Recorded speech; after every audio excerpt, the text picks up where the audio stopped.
Understood, Ted. I'm trying to share this anyways.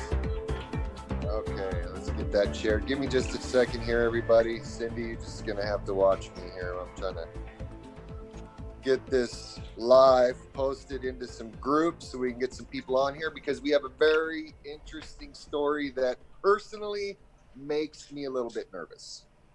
And I'll tell you why here in just a minute. Um, okay, I think that's all I'm sharing. So if you guys are coming on, people are coming on, please help us share this video to your various groups and timelines and pages. Honey, you want your phone back? And we're trying right now to multicast or multi-stream, whatever you want to call this, across Facebook, Twitter right now, YouTube, and Amelia, do you want this phone back? Sorry. Thank you.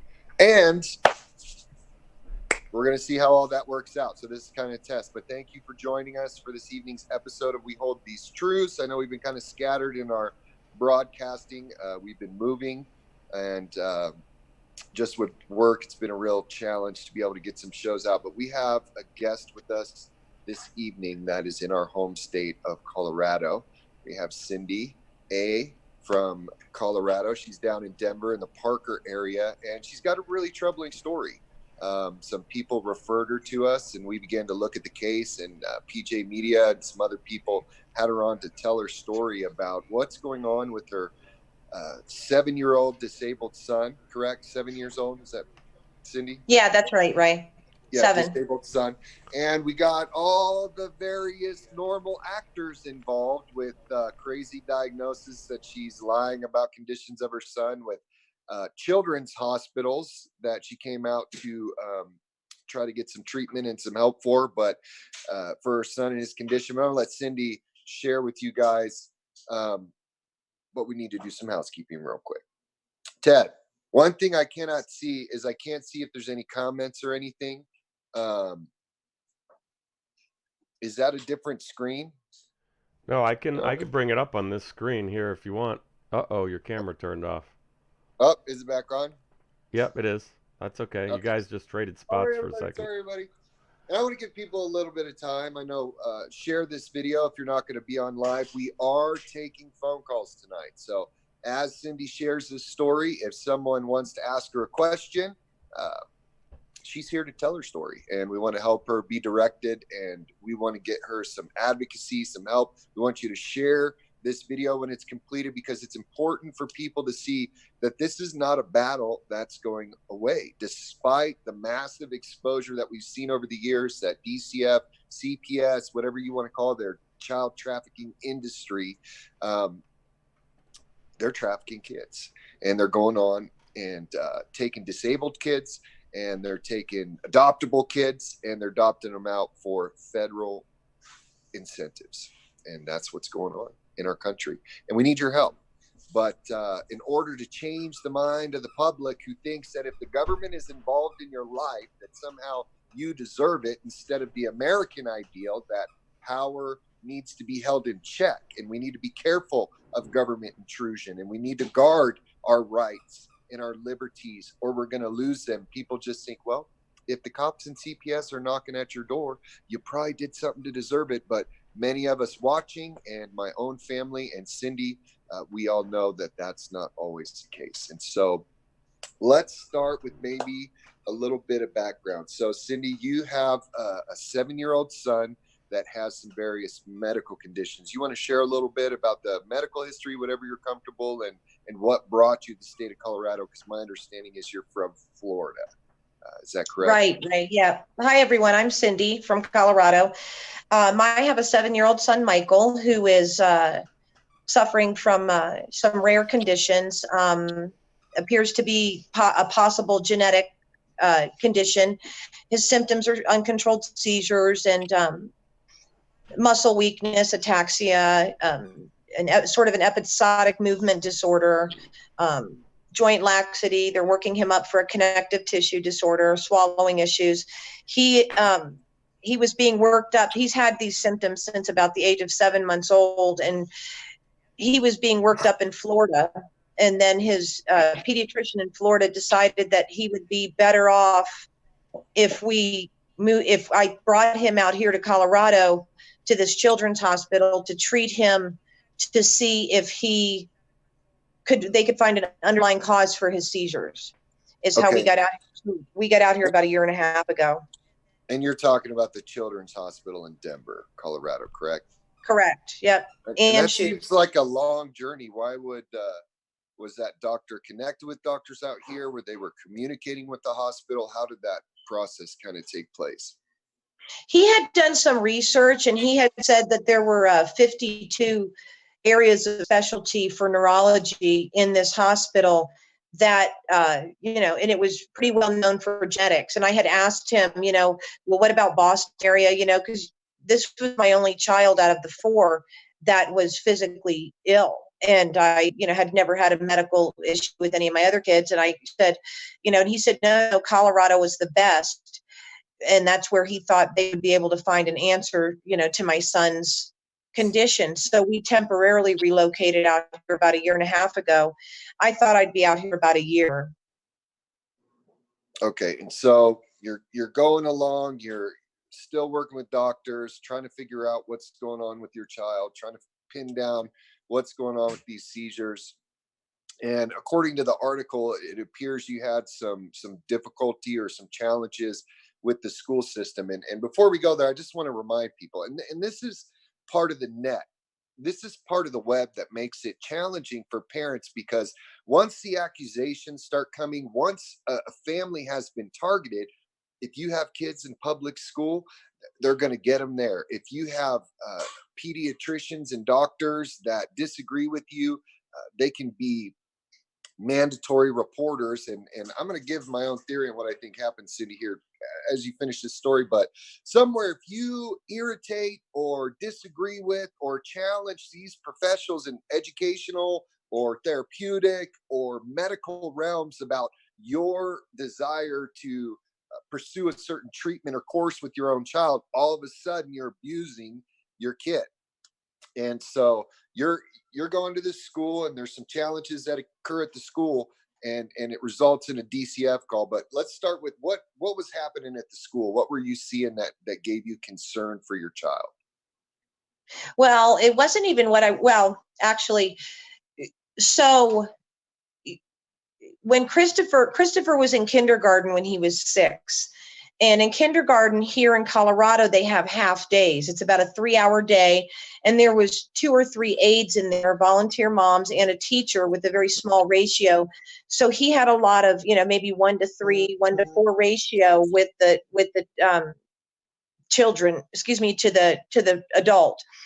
So he finished up kindergarten, and his teacher pulled me aside and said, he's going to need a paraprofessional. And I said, well, what's that? And she said, that's someone that's going to need to help him for first grade. So when I had taken him to his doctor's appointment with his head neurologist over the summer, because I was seeing her about once every 3 to 6 months, she said he has to go to school with somebody to watch him. He has to be going to school with somebody who can, he can't open lids. He can't, he couldn't unzip the lunch. He can't, I packed his lunch because he has, he's autistic as well. So he has texture issues. So he only eats certain types of food. So I had the doctor, she had written 2 letters. First, she wrote a letter to the Douglas School District. And they said, the principal had said to me, I'm not spending money on that. And that was off the record. So I know it had something to do with the school. After that, the school, Colorado Disability Law came in, and that's a law company here in Colorado that represents children and people with disabilities that are being discriminated against. And they came in and they tried to fight for his right for an education in the school. And the attorney for the Douglas County School District, Wendy Jacobs, we had an IEP meeting, and they brought in the school nurse, the principal, Colorado. IEP. What is an IEP? An IEP is an individualized educational plan, and there's also it's a plan that's for special kids who there's any child that needs to have an individualized plan for any reason at all. Okay, so you get this IEP, which is probably some kind of federal funded program or something that they're getting some kind of support for. And just to let you know, at Colorado School, I don't know if you heard, but even in Greeley, I think it was recently, some teacher duct taped an autistic kid to a chair and they couldn't even fire her because of the unions here. So definitely we have some issues with the school systems and their power structures in this state. But so you get this recommendation from a doctor. Your child needs help, needs assistance, possibly someone to be with them, help them with their motor skills, just day to day activity. You get this meeting scheduled, and all these professionals are coming in to try to develop this plan. And what happened? Well, he definitely had to have somebody with him at all times, because if he has a seizure in a bathroom, he's going to crack his head open. So the problem is that this school didn't want to provide somebody to be with him at all times. So if he doesn't open his lunch, I mean, yeah, that's a concern. But at what point? I mean, the cracking of the head in the bathroom is a big concern. So when they refuse, we go to the meeting. The school starts to say he's not sick. We don't see these symptoms, because now they were caught. They hadn't provided his services. So he hadn't been in school for, I don't know, a month or two. And I was unwilling to not follow that doctor's safety orders. We're not even discussing education at this point, right? We're just talking about getting him to the front door. Right. So, we're not even talking about the fact that they put him in a classroom with general education. He's sitting there with a white crayon staring around while everybody else is sitting quietly at a desk, tracing their name on a the dotted line. He doesn't even know what he's doing. Doesn't know what's going on. He needed to be in a special education class, and they didn't put him in one. He has an IQ of 67, unfortunately, but they just wanted to stick him in a regular class and probably pocketed the money. I mean, that's a speculation, but they wanted to spend it on beautification or planting flowers or something of that nature. So I had that. So did they deny the IEP, or they were just wrestling with you on the need? They didn't deny the IEP. They kept his IEP, but they tried to change. They told me that the doctor had no jurisdiction over their school board, their school district. Oh, so the doctor's giving these recommendations. That was a safety plan to kind of educate the school, and this is what this kid needs, and they just ignored it. Yeah, they said it doesn't matter what the doctors say. We have jurisdiction over our school, and if we don't want to give it to him, we're not going to. And I said, well, then I can't send him. And so at that point, you withdrew him from Pulled school him out. and began to homeschool. Okay, correct. So you have a child with special needs. You bring him to Colorado where he can get some top-notch treatment. You're working on that treatment. School system's failing because whatever reason they don't want to pay out the money to help this child. It was going to cost them too much potentially, or whatever their reason was. So you decide, you know what? Colorado, I can homeschool here. I'm going to bring him home because I can't trust these people with my kid. What happened? Well, something I haven't mentioned is he had to wear a heart monitor, and they said they wanted to do a one-day test to send him to school for one day. And there's a school nurse named Becky. Can't remember her last name. She's the district school nurse for Douglas County. She decides that she's going to stay with him the whole day. Now, keep in mind, she's the nurse for the school district. She decides that she's going to stay with him all day. And she lets me know very clearly that even though he doesn't need it, this is so far beneath my job of school nurse for the district, but I'm only doing this because nobody else is available.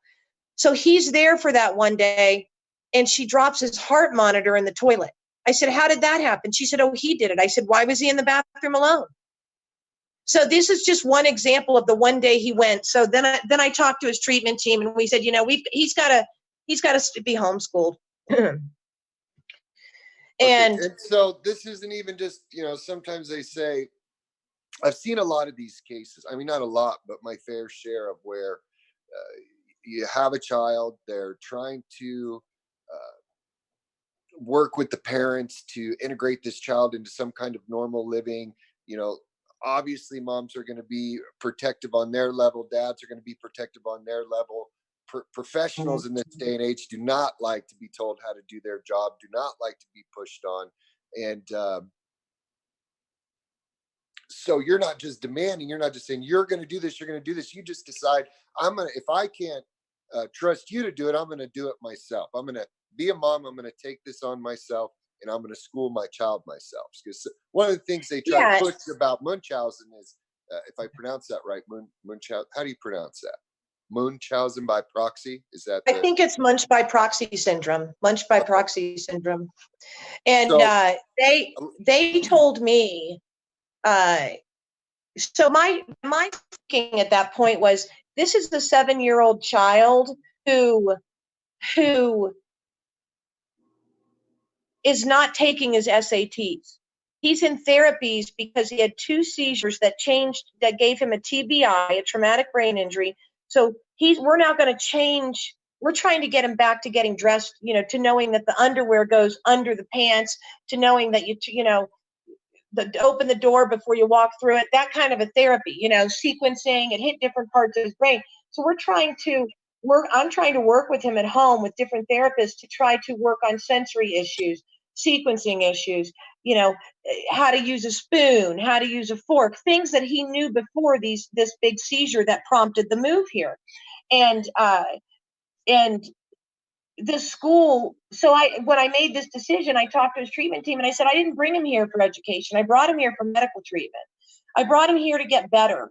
So to find a reason so he doesn't have a seizure and have more brain damage. So, and that's what Dr. Wong wrote in his letter, as you can see. I don't know if she put it in the article or not, but that's the reason we came here. So I said, well, he's 7. He can always catch up academically. Quality of life is more important for me at this point. Let's keep him in the day therapies. They'll integrate some of the educational components into it, and I'll homeschool him. No background of teaching, marketing and finance background, but I decided what's best for him. Pick my battles. A 6-year-long, lawsuit with the school to finally get him a para, or to let him, get his education through the homeschooling system. And that's how I made that decision. Pick your battles. So I decided not to ruffle any feathers and just to bring him home. Do what's best for him. Sure. And at that point, it was about a month and a half or 2 months that the child's the child, it's called the Child Protective Services. It's under the umbrella of the Department of Human Services, that they came to my door. And their stance was they had received an anonymous call that I was misrepresenting my son's illness. Now, that's too coincidental to me that the school just denied services. And it was really between the school and the doctor, kind of the argument. The doctor wants him to have this, the school's refusing, the doctor's on the phone, the school's, and somehow the retaliation came against me. So it was a clear, I think, retaliation case. And once they found out, with the rare children with these disabilities, there's a lot of money involved, as you know. Sure. And there's even money involved. And I'm sorry, I wasn't trying to interrupt you. I wanted to catch this thought. Not able to hear you. Sorry if you're talking. It's okay. It's okay. This is your interview, not mine. And we want this story out there. But a lot of people don't realize that these programs that schools offer a lot of times are federally subsidized, just like the taking of the kids, either through whatever educational funding. So I was going to tell you, after I read your story, that's the first thing I thought was, here she is pushing on the school. There's other professionals involved. It's not making them look too good. You said, I'm not hearing you. Can you hear me, Ted? Yes, I can hear you just fine. Can you hear me, Cindy? Not really. Let me just check this. Hang on. Sorry, guys. Might be the volume on your phone. Maybe a pair of earbuds would help. I'm not sure. Just lost our video. Yeah. This is not surprising to me. Here comes. Sorry. That's okay. Oh, there she is. Sorry, guys. Can you hear okay now? Yeah, I can hear. I'll have to get you a little bit closer. Do you have a pair of earbuds close by? Yeah, they're out in the car. I hate to take you with me out there, but that's okay. Give us the tour. We'll try to go a little longer, and if you can't hear, you got to go that close to hear me, huh? Well, I wonder what happened here. Hang on a second. Okay, so while Cindy's running to get get her earbuds, are you going to get your earbuds? Let me grab my earbuds real quick. Hang on, Ray. Sorry about that. Okay, I'm going to narrate for a minute. Hannah, just for a minute. I'm going to can I use your earbuds, sweetie? I'm right in the middle of a interview with. Thank you, sweetheart. technical difficulty. Here comes Hannah. You can see her coming up the hallway. This is my 15-year-old daughter, Ray. Hey, Come on. Ted, how we doing on calls? Has anybody tried to call in? Thank you. Nope. I've been asking on YouTube and Twitter and Facebook, of course. Nobody's called in yet. No. Okay, so the lines are open. And I know we're still going through the story, but if you have a question that's starting to build in your heart, feel free to give us a call here soon. But what I was trying to, okay, you can hear me now, Cindy? Yep. Okay, so what I was trying to say is what a lot of people don't realize. I'm allergic to Mustang. I'm an eye drop freak. Huh? It's an eye drop freak.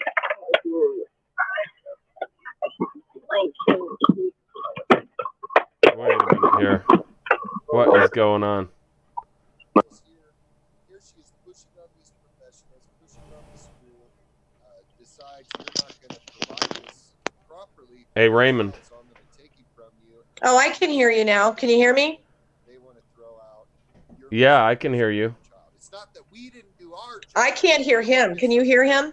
Just barely. We've got something really screwed up going on. Something was happening with him, with the volume.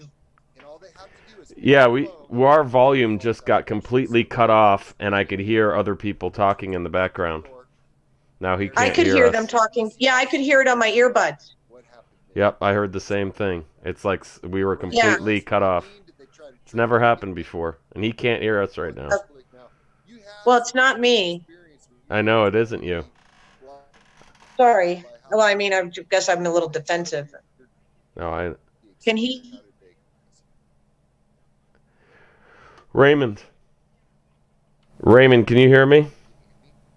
Yep, he can't hear us. Uh-oh. Yeah, something's really screwed up. Ted, can you hear me? I can hear you now. Now he can. I can hear you now. We just got super hacked. Oh, and now you guys are super low. We're getting hacked, man. I can't hear you guys. Oh, brother. This is bad. They don't want this story out. You know, every time I start doing a story like this or some kind of weird technical glitches, interference, things are dropping, we're just going to try to push forward. Hopefully on the live feed, this isn't being affected. So I don't know if you heard my question, Cindy, but take us through what happened once CPS showed up at your door. When CPS showed up at the door, the interviewer told me that she had gotten an anonymous call that I was misrepresenting my son's illness. And she didn't word it that I was making it up. She just said misrepresenting.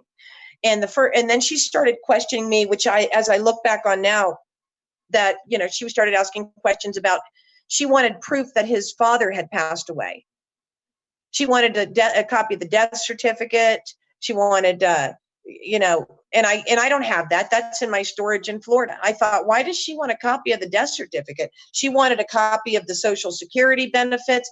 And I thought, what does this have to do with, what's going on with him? My first thought was I thought she was trying to think I had something to do with the death. He was in a car accident. And I thought, that's weird. And he was in another state. He was in Texas when he passed.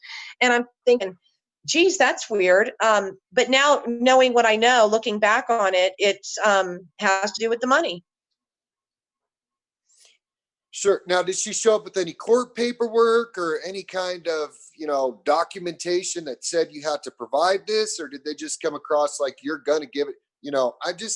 People don't understand the violation it feels on a human being that's not abusing their child when these people show up at the door and knock on the door, and all of a sudden they're demanding in your life. They're demanding protected health information. They're demanding all of these things without any kind of, a lot of times, documentation or even identification, or they'll just show up with the police and bully you. So you start answering her questions. At that point in time, did they decide that you needed to do something? Did they serve you legal paperwork? What happened? So they had a little bit of a different approach with me. Their approach with me was they came under the guise of trying to help me.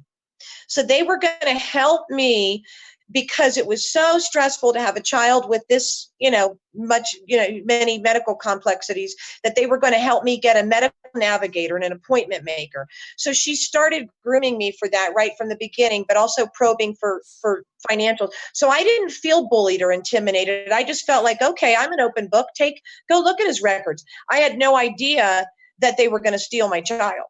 I had no idea at this point. She didn't seem intimidated. She did have her identification on her. She just left it on the table, very friendly. She interviewed the kids. She didn't seem to have the ability to interview my son with the disabilities. And she talked to them briefly for maybe a minute each, maybe 2 minutes, and then left. And she seemed very, genuine and concerned. The second interview went a lot different. It appears that she would come about a month. Then I didn't hear anything from him for a month. The second time she came, I listened into what she was asking my son. And as she was asking my son, she was asking him things that I don't ask him. Do you really have seizures? Are you really falling? Do you really have trouble swallowing? Does your mom do it? Really incriminating questions. And he was looking at me like, am I sick? Because what I tell him when he does all this, therapy and training and physical therapy and stuff during the week is that he's Power Ranger training. That's our little thing. I don't want him to think that he's so sick. I tell him he had to wear the heart monitor because he was so strong that they had to check his heart rate. These are the little things I tell him with his little 2 to 3 year old brain at times, that to help eliminate him from feeling scared or different than other kids. Well, she comes right in and starts railroading him with, what about your seizures, your swallowing? You did it, and I don't talk to him like that. I try to avoid that, So that was the second interview. I'll touch it on a minute, just on a minute of, they weren't supposed to interview my daughter without therapeutic support, and they did. And within a few days of her doing that, she had a suicide attempt. She almost died. She was hooked up in life support. It was not a mild suicide attempt. It was a very severe suicide attempt. And now, I read in the article, and this article is on PJ Media. Author Megan Fox wrote the article. I think we'll put some links, or if anybody can find that article and link it in this video, we'd really appreciate it. But yeah, she mentioned, so there was some past trauma in your daughter's life. Right. They were notified somehow that to interview this child could be detrimental to her psychological well-being. And I can relate to that, because when we got our children back, I went to the school system and they laughed at me and they scoffed me and thought it was a big joke, till I brought them an affidavit and a notice that just basically said, here's the deal. My children were kidnapped. They were traumatized by this experience. If any attorney, DCF worker, police officer comes to this school and wants to interview my children, I will allow the interview, but the school must contact me so that we can bring in a therapist or other interventionist to help coordinate it so the children are not traumatized. And then when they read it, they kind of were like, whoa, because I told them in the notice that if you allow any kind of interview to go forward without that process happening, you will be held liable for any damages that occur to the children based on their negligence, basically. So, and I felt my kids, we talked about it. They were worried about getting zipped out of here again. So yeah, if they've already been through that, there is an ethical responsibility of social workers to try not to harm their clients, whether that means respecting their religious values, whether that means looking at their whole family makeup and dynamics so that they can approach whatever they're approaching without causing alarm or distress. And it seems that this system has no competency in that area. So they were warned or whatnot and disregarded, probably because they've already had you pegged in their own mind of how they were going to spin this. And then your daughter had a health issue. How's she doing now? She's doing well now. The new attorney that I'm hoping to hire with this GoFundMe that's going on is going to file an injunction against the department and not allow her to be interviewed again. They actually just emailed me yesterday wanting to interview her again, which is hilarious, on June 20th. Yeah, that's just so crazy. And the sad thing is, even sometimes then they'll utilize what they caused for the reason why they're interviewing the child. So basically, we did something that was negligent. We call it distress. Child has a suicide attempt, then they'll eliminate all the facts and just say this child had a suicide attempt. They're in crisis. Yeah.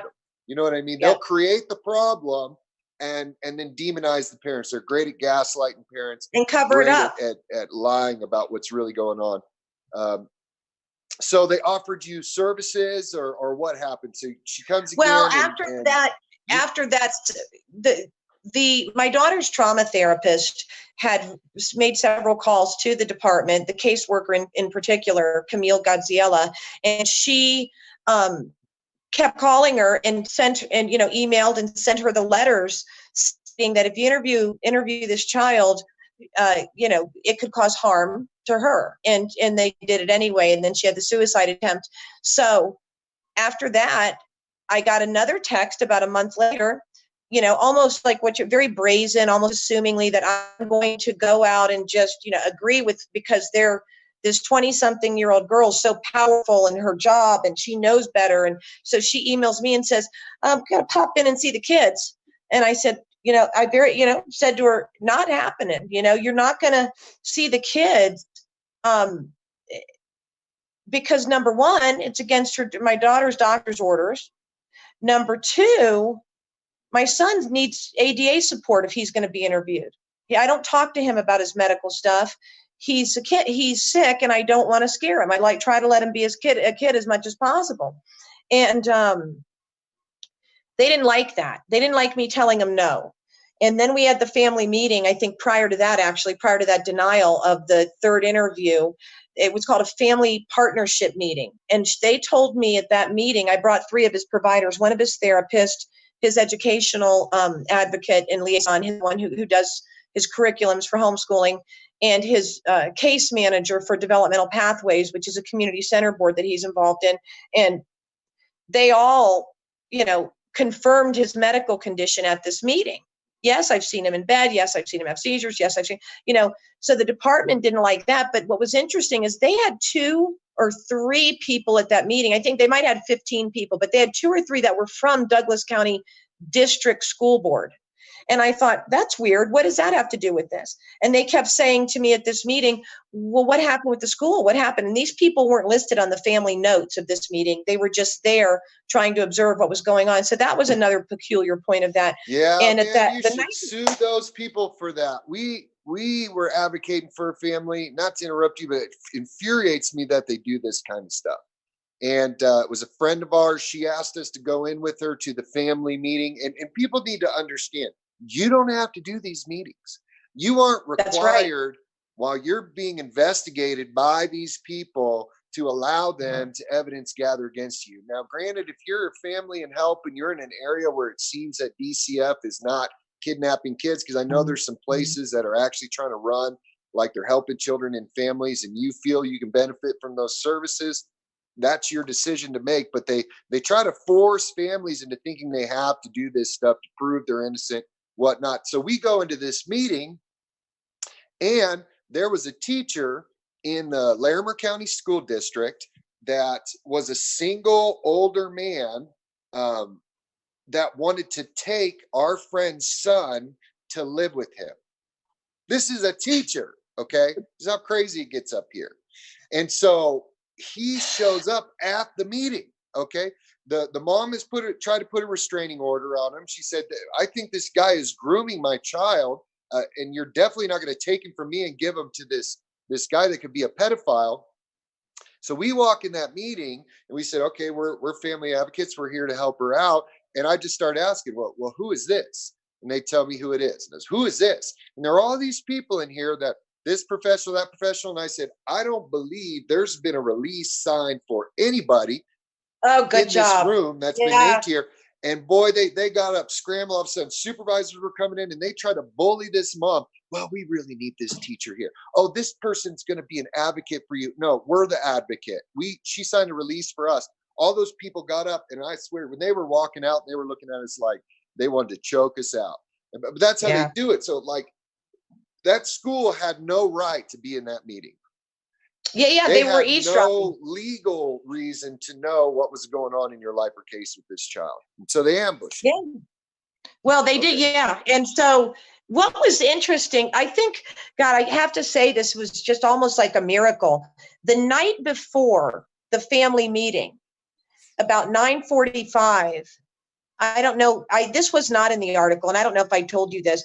I received a call from almost like an anonymous whistleblower who works on the inside of the DHS. And he said to me, excuse me, and I said, I didn't know who he was. And he said to me that he was, or he had worked with them in the past. I'm sorry, he's retired. He had said to me that, number one, I didn't have to go to the meeting. And then number two, he said, don't sign anything.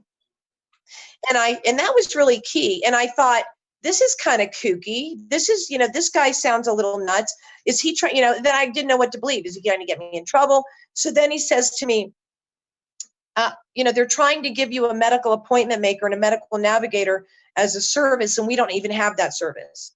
Doesn't even exist. He said they're luring you in to try to, in the guise of helping you, and they're going to take your kid. So he comes in, he ends up telling me, or I'm sorry, he calls me, and I just put that in the back of my head. So I put that in the back of my head and say, all right, I'm going to go to the family meeting anyway. So I think you and I might have talked about it. It might not have been you. About, this is day 26 that my son is missing. 27 days ago, if somebody would have told me as a mom, CPS stole my child, CPS took my kid for no reason, I 100% in the back of my head would have thought there's got to be more to the story. They do not do that. I just didn't know. I would have thought, well, maybe there was something that. A lot of people don't, Cindy. I want to reel it back just a little bit. For the sake of time, we're going to try to compact this last part, because I want to get people some information on how they can help and support your family. And we'll probably have you on again. My wife did just let me know, and she was like, I had to get up for a minute, that she does want to go to your next court date and try to do some court watching with you, and sit with you and give you some support. And that's one of the ways that we're going to encourage people to support you. But so you have this family planning meeting, and then you shared with me that you refuse to sign everything, which is your right. They say they're voluntary. And then you get a call, and they basically say what was their response to you not wanting to sign for those services? Well, I didn't get a call. I got an email letting me know that I had a court date. Oh, okay, an email.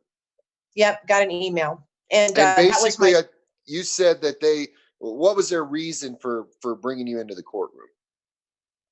They wouldn't give me a reason. Oh, I'm sorry. Actually, it took me a while to get a reason out of them. I called all the regulatory agencies. I said, what do you need me to go to court for? Where's the summons? I don't even know why I'm going. And I have a trail. There must be 20 emails that I gave to Megan Fox. I don't know if you that say, questioning. I don't know why I'm going to court. Is this okay? All of these, regulatory agencies says, yeah, that's what you're supposed to do. So I'm supposed to go to court. I didn't know. So I go to court, or I'm sorry, I finally get an then they cancel the court date a half an hour before. The court's not on the docket. It's a secret hearing for, the brevity of time here. And you don't think this exists. So I go outside and I said, well, gosh, my name's not even on this court docket. Well, it wasn't, because it was a secret hearing. I go in there. I'm sorry, to back up a little bit. I got an email, and in the email it says, I had demanded the case number. I had called all the way up to the governor's office to demand a case number. I called the deputy director of the state. I said, yeah, I'm not going to court without a case number. So finally, the supervisor of the social worker who had been interviewing my kids comes to the house, or emails me that what the case number is. This is the day before, and tells me that I'm going to be going to court just to decline the services officially. Okay. So I thought, okay. So just real quick, I just want to recap, make sure I got this right, because I want people to see the clear picture. So you get invited to this family planning meeting. You decline services. You bring your own treatment team in. You're doing good. A little stressed out about the situation, but you want to get your son taken care of. You don't need their assistant. Next, They set a court date. Nobody will tell you what the court date is or what it's for or give you a case number. You're calling all these people. and they cancel the court date. And they reschedule a court date, and they tell you, we just need you to come into court to formally reject these services, right? Is that what you just said? Yeah, because there was a call, somebody was concerned about the misrepresentation. Since you're well serviced, you've got enough services, you just got to come and formally decline them. Yeah. Okay. And just so people know, that's a lie. You don't have to go to court to formally deny services from these people. This is how they lie and manipulate the legal process and deny parents due process. So you go to court. Before it was a secret hearing. You can't find it on the docket. You can't find anything. You show up for court, and what happens in court? Well, I walked in and I had a friend of mine. She showed up and I said, I have to go to court. She said, you want me to drive you? I said, sure. So we go down there. Nobody's in the room. It's dark. I'm like, this is weird. Maybe I got the date wrong. I'm checking my email. It's not on the docket. Did I get it wrong? No, this is what she wrote. So I'm thinking, well, maybe they're trying to set me up. Then I started thinking, maybe they're just trying to set me up. Maybe it was canceled. So about 10 minutes to 1, about 8 people from the Department of Human Services walk in the door. And I didn't know who the players were at this point, and I'll call them players because that's the only thing I can think of. I have my own personal nicknames for them, but I'll leave that off the air. There was a guardian ad litem. There was an attorney for the department. There was a court-appointed attorney, and there was a caseworker and 2 supervisors that I remember. There could have been more people. So they walk in, and they they give me a paper to sign saying they want me to sign this paper, and I read it, and it has a small paragraph, and it flips through the pages, and the attorney comes over and acts like I'm just going to sign it. And he says, here, I need you to sign this really quick. And it said, I have read this petition and understand its content and all of its consequences. Wow. So they're trying to get you to quickly sign some kind of document that's going to implement you that you actually did something wrong. That I agreed to, that I have read and understood this 15-page paper that I've never seen and understand its consequences. Then I kind of realized we're not here to deny services. What's going on? And then I said, I'm declining to sign that. I said, I am not signing that paper. I haven't read anything. I don't even have any copy of anything. Why would I sign that? So he wrote on it, almost like, ooh, I was going to be in trouble by the judge. He wrote decline to sign in big letters on it. I said, okay, write that. He said, I'm going to give this to the judge. I said, well, go ahead. He was like, I was going to be in trouble. And then somebody gave me a paper to fill out for a court-appointed attorney. Well, I was over the income, and then the magistrate decides to give it to me anyway. She comes out and decides to give me the court-appointed attorney. So the court-appointed attorney is sitting next to me. Whoa, wait a minute. I just caught that.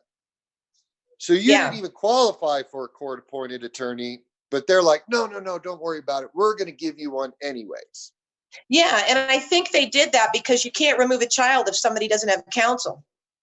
Well, not only that, these attorneys in a lot of ways actually just act as another facilitator of the child kidnapping. I mean, my wife's attorney, Miranda Johnson, lied to my wife continually to the point that she wouldn't even talk to Amelia around me because I knew what was going on, and she'd say something that was a fabrication, and I would call her on it, and finally she's like, we can't even talk around him anymore, because she constantly tried to lie and manipulate my wife. So they get these people in, they're going to push you, and they're going to say the same thing over and over and over. Comply. You just need to comply. You're going to lose your kid forever. Do you want to lose your other child? You need to comply. And that's their job. That's just what they do. And rarely do they fight for the families. And if they do, they get retaliated upon or removed. I just find it interesting. Yeah, I think they had you take one anyways. Well, I think that, they forced her on me. Right. And she was about as, valuable as a piece of dirt to me. I had to nudge her to reserve my right for a jury trial. And they do that too. They don't do their job, and then they go, oh, you missed the jury trial paperwork last hearing. Sorry, you're not getting one now. Yeah. Yeah, I said to her, I had to end up filing a complaint against my court-appointed attorney, Ray, because I called the Office of Respondents Counsel and said to them, you know what? I have reporters calling me. My court appointed, nobody knows where my son is, and my court appointed attorney won't file a thing. You can do one of two things. I can go to the press, or you can call her up and have her file something. Within an hour, she filed it. It was she had told me, I'm uncomfortable filing against the magistrate. She's my friend.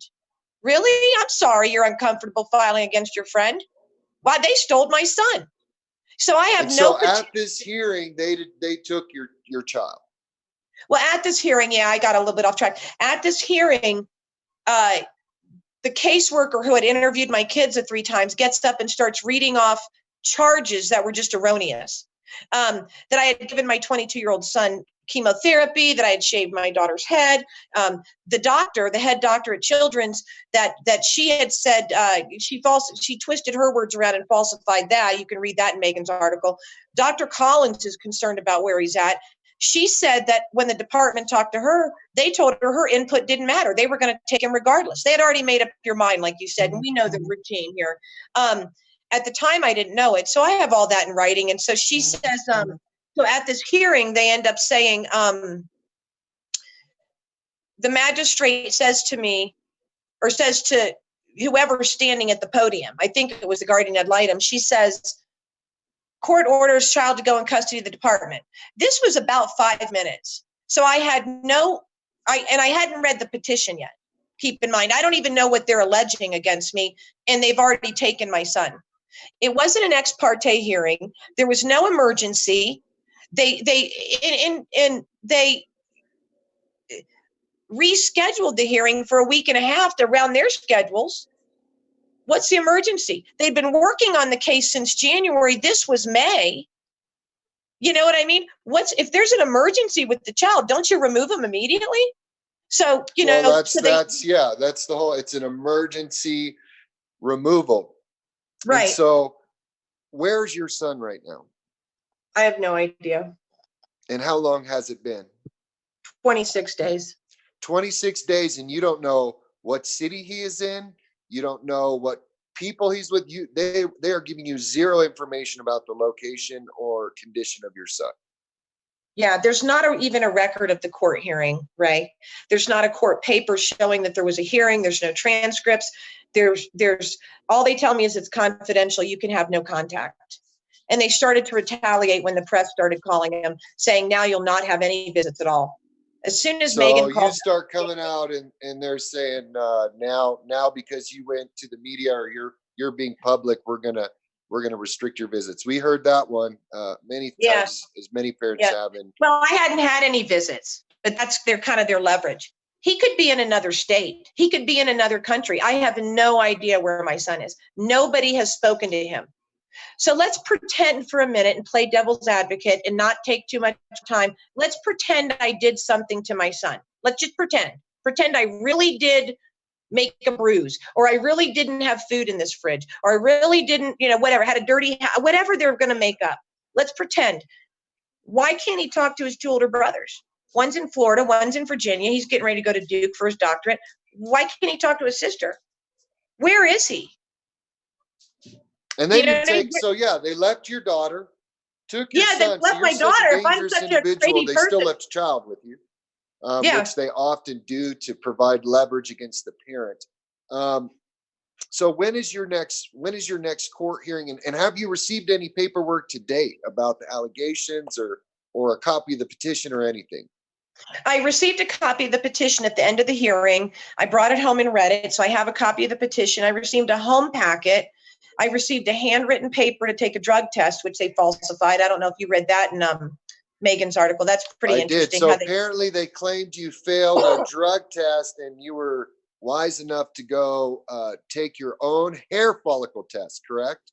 Was it a hair follicle test? Yeah, it wasn't inexpensive either. I had the girl, as soon as the girl at the lab told me that that the only person getting a copy of that drug test was the social worker who made up that petition, I went immediately down to another lab, said, write down what you're doing. I'm going to another lab. If anybody's listening out there, if they've ever ordered you for a drug test, use your own lab. Yeah, go into, and you know what's interesting was they sent it. So this is interesting, and you'll get this. So this third party that takes my hair, cuts my hair, and takes the urine test. Hold on 1 second. I'm sorry, I can't hear you. I can't hear. Would you ask the children to be a little more quiet? My sound went out, Ted, just like hers did.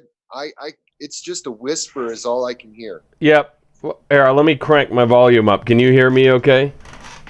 I can't hear you either. You can't hear me at all, or can you hear me? I can hear you, but it's really faint. Yeah, something is going on. It happened earlier. I thought it was gone, but the calls were crossed. I could hear a whole other conversation going on about a half an hour ago. Let's do this. I think we got a good gist of the story, and I really don't want to cut you off, but we need to get these technical difficulties ironed out. I think we're getting some interference. This happens every time we get a big story. But in a nutshell, and we're going to have you back on again. We're going to get this, and we're going to keep people updated of the progress. Like I said, Amelia said she's going to come and give you some court support at your hearing. And we're going to encourage anyone, if you're in Colorado, we'll do some live updates. I'm sure they're going to gag this mom. They do all the time. And now she's so public so fast. And she already has so much evidence. Emails of them lying. Drug tests they tried to falsify. She took her own hair follicle. She's clean. So when is your next court date, and how can people support you and join Amelia down there at court and rattle some the next court date is going to be in Castle Rock at the Douglas County Courthouse on June 19th. I'm going to give out my email, bringmichaelhome1111@gmail.com. If anybody wants to meet up and ride down there with me, I could sure use the support. bringmichaelhome1111@gmail.com. I would love the support. Any support at all would be helpful. Okay, and then also I just wanted to mention, and she didn't ask us to push this, but there is a GoFundMe to help. She actually has some other attorneys, or an attorney that is getting engaged that she knows it's trying to. Obviously, it's going to cost money. If you can help with this legal fund, where is that GoFundMe? How can they find it? And we'll also try to post it in the comments or thanks. Okay. That GoFundMe is found. It's one of my friends did that, and she tagged it to the bottom of Megan's article in PJ Media. I can't remember what the name of that article is. Child welfare stole my disabled. Something like Colorado disabled son, Colorado woman's disabled son taken or something. And the GoFundMe is all dashes in between. Bring Michael home to his family on the GoFundMe. And you can see the picture. Can you see, is that the GoFundMe there? Let me see. No, if you click on, I don't know if he can click on it. I don't know. I can't see if he's doing that. Yeah, let me see. It's a little boy sitting on a step, because there's a couple of other GoFundMes for Bring Michael Home from overseas, that. But if anybody donates, I just want to thank you from the bottom of my heart, because I ended up having to fire my court-appointed attorney. Her nickname to me is the staller. If she stalls long enough, then they can adopt them out. That's her role. Yeah, and it's really unfortunate, but you know what? I really believe that you made some really strong steps and have some really strong evidence in your favor. And Douglas County, if you're watching this, because I know you people like to spy when you're doing wrong things, his mom might have a lawsuit against you. School district, you're going to have some explaining to do. But we definitely want to help this family. If anybody wants to message us, if you are trying to get a hold of the mom or you want to join us for court, obviously you can message us at Free the Schwab Children, email at schwabstrong@gmail.com, or you can go to our Twitter, which is at schwabstrong. We'll get you in touch with the mom. If you're a journalist or a legislator or an attorney, or somebody thinks that they can add something beneficial to this case to help this mom get her disabled son back and bring some light and exposure to this criminal child trafficking that's going on all over our country.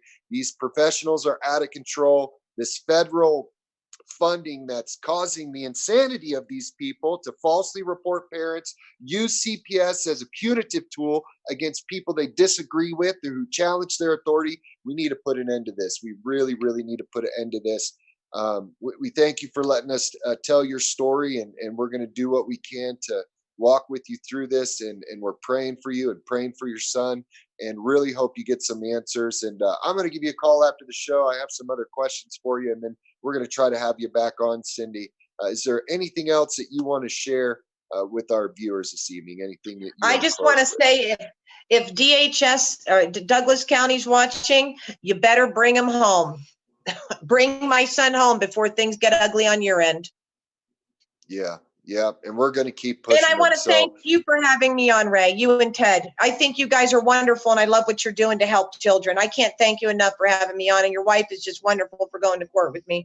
So thank you guys for advocating. It really helps a lot so you don't feel alone out here.